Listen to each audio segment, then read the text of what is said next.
Hey guys, welcome back to another week of Mortgage Matters in Minutes. Again, I'm your host, Brent Rasmussen, and this week we are going to speak about I am a first-time home buyer. What does that mean for me?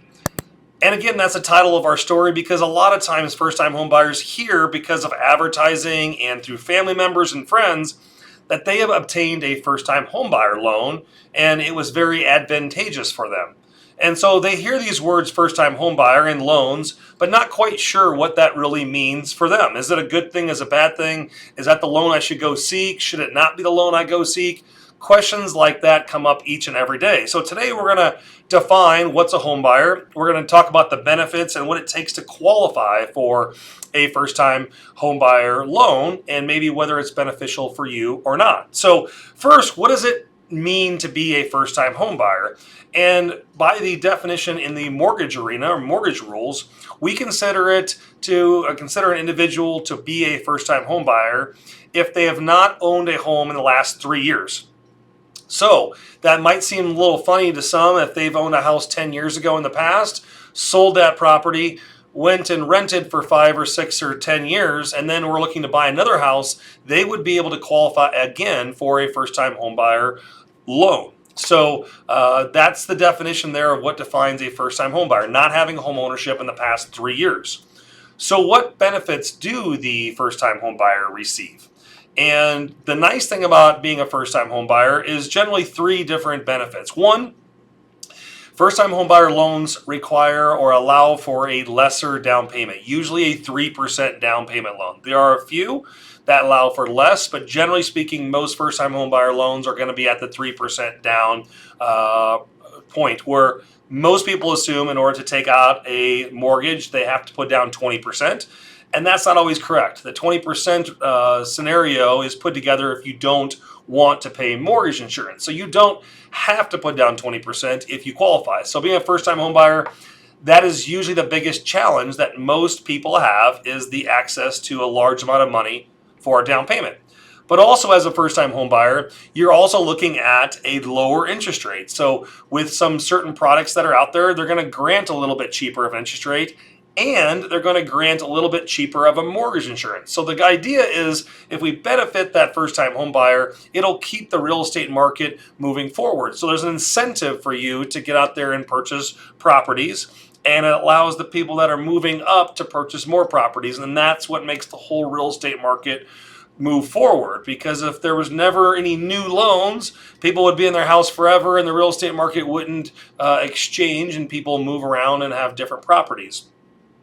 So there's really 3 big components to that as a first-time home buyer: the lesser down payment, the cheaper interest rate, and cheaper mortgage insurance. And what are these products called?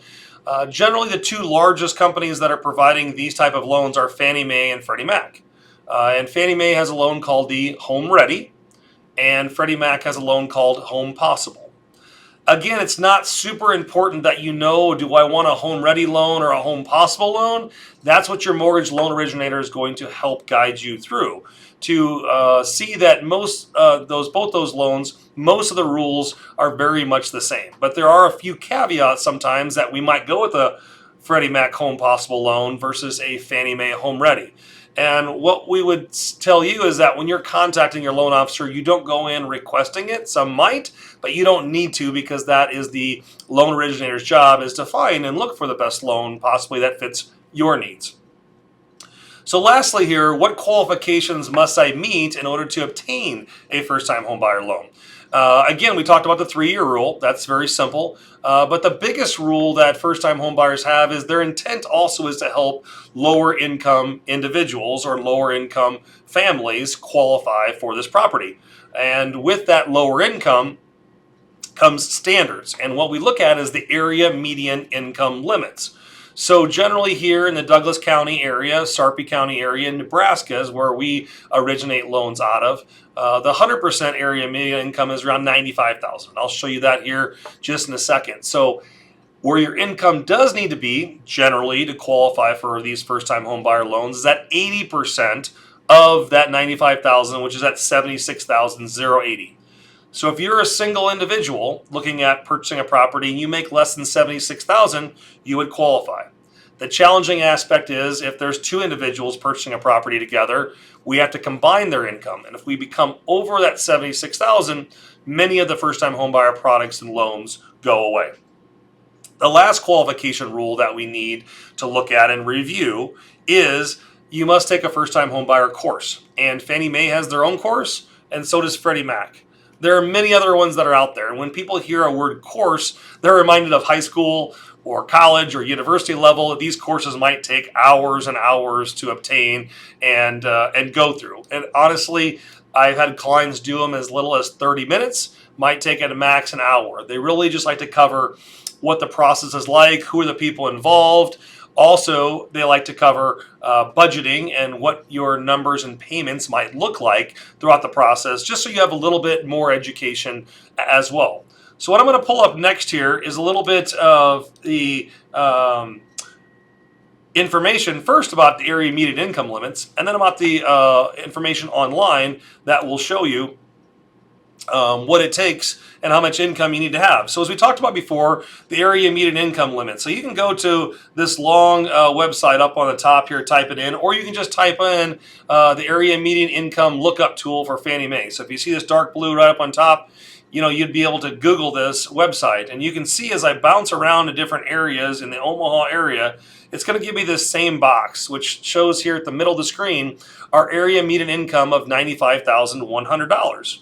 And it'll tell you right here the HomeReady income limit for that particular area that I clicked on the screen is at $76,080. There are some obviously special other loan programs for if you're at 50% area median income limits. Those sometimes fall into the grant world and get not as common as our HomeReady and Home Possibles that are out there as well. This will also give you the conforming limits, stating that if you're buying a one unit, you can purchase up to a $726,200 as long as you have enough income to qualify for that. So that's one section there for the Fannie Mae. If we look at Home Possible, they also have their eligibility map as well too. And as I'm zooming in and zooming out here, we go to different areas. This tool is a little bit more refined, but as you can see, I just typed in the zip code of where we are operating at. And the same numbers apply there for Fannie Mae and Freddie Mac in regards to the zip code of 68114. But if we look at different zip codes across the state, they could be different depending on situation. And there's also some certain areas in the map that give out special types of loans that exist. So if you're interested in the property, you can go to these and type in the specific address at Fannie Mae or Freddie Mac. Also, as we chatted about too, obviously Fannie Mae has their own first-time homebuyer course. If you type in fanniemae.com/education, this is the course that you would want to take as a first-time homebuyer to provide to your lender to show that you've done the first-time homebuyer course that would be sent to underwriting to give you that final loan. So you can click on Start Course here, which is right above my head here. Let me move myself over here, and you can click on this Start Course section, which will walk you through signing up for the course, and it's online, doesn't take long. Also for our Freddie Mac courses, same thing. They have their own different course called Credit Smart Homebuyer U. You can go ahead and jump on that particular course by clicking the yellow Start Now button. And these courses are very easily accessible by just typing in Fannie Mae First Time Homebuyer Course, Freddie Mac First Time Homebuyer Course, and those will come right up on top. So hope you gained a little bit of education here today about if you are a first-time homebuyer. We love to walk you through and talk you through all of your options because sometimes they can be daunting.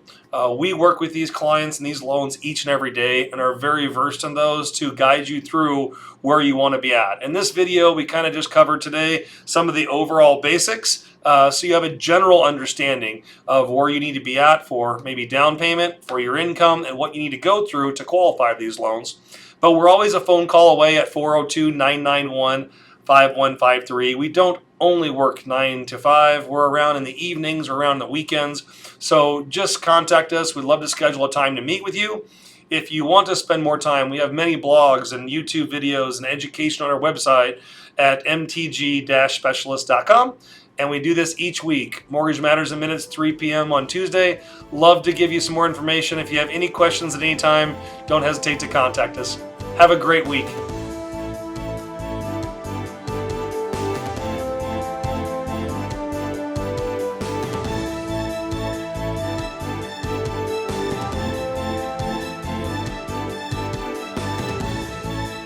Mortgage Specialists. Driven, trusted, reliable.